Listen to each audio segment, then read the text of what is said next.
تخلیقی صلاحیت۔ یونیورسٹی کے ایک پروفیسر سے پوچھا گیا کہ آپ کے نزدیک تعلیم یافتہ ہونے کی پہچان کیا ہے؟ پروفیسر نے جواب دیا، وہ شخص جو نہیں سے ہیں کی تخلیق کر سکے۔ یہ تعریف نہایت صحیح ہے۔ اس میں شک نہیں کہ کسی آدمی کے تعلیم یافتہ اور باشعور ہونے کی سب سے زیادہ خاص پہچان یہی ہے، وہ کوئی نہ کوئی نئی چیز دریافت کرتا ہے، بظاہر نہیں کہ حالات میں وہ ہے کا واقعہ ظاہر کرتا ہے۔ اس خصوصیت کا تعلق زندگی کے ہر میدان سے ہے، خواہ علم کا میدان ہو یا تجارت کا، سماجی معاملات کی بات ہو یا قومی معاملات کی۔ غرض زندگی کے ہر شعبے میں وہی شخص بڑی ترقی حاصل کر سکتا ہے جو اس انسانی صلاحیت کا ثبوت دے سکے۔ اس دنیا میں آدمی کو خام معلومات سے اعلیٰ معرفت کی دریافت تک پہنچنا ہے۔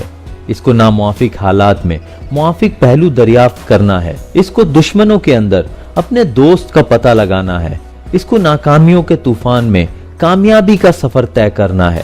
اس کو یہ ثبوت دینا ہے کہ وہ زندگی کے کھنڈر سے اپنے لیے ایک نیا شاندار محل تعمیر کر سکتا ہے۔ جو لوگ اس تخلیقی صلاحیت کا ثبوت دیں وہی صحیح معنوں میں انسان کہلانے کے مستحق ہیں، اور جو لوگ اس تخلیقی صلاحیت کا ثبوت نہ دے سکیں وہ با اعتبار حقیقت حیوان ہیں، کیوں نہ وہ بظاہر انسانوں جیسا لباس پہنے ہوئے ہوں۔ یہ تخلیق ہی کسی شخص یا قوم کا سب سے بڑا سرمایہ ہے۔ یہی چیز اس کو موجودہ دنیا میں اعلیٰ مقام عطا کرتی ہے۔ جو لوگ تخلیق کی صلاحیت کھو دیں وہ کسی اور چیز کے ذریعے یہاں اپنا مقام نہیں پا سکتے، چاہے وہ کتنا ہی شور و غل کریں۔ ان کے فریاد اور احتجاج کے الفاظ سے تمام زمین آسمان گونج اٹھیں۔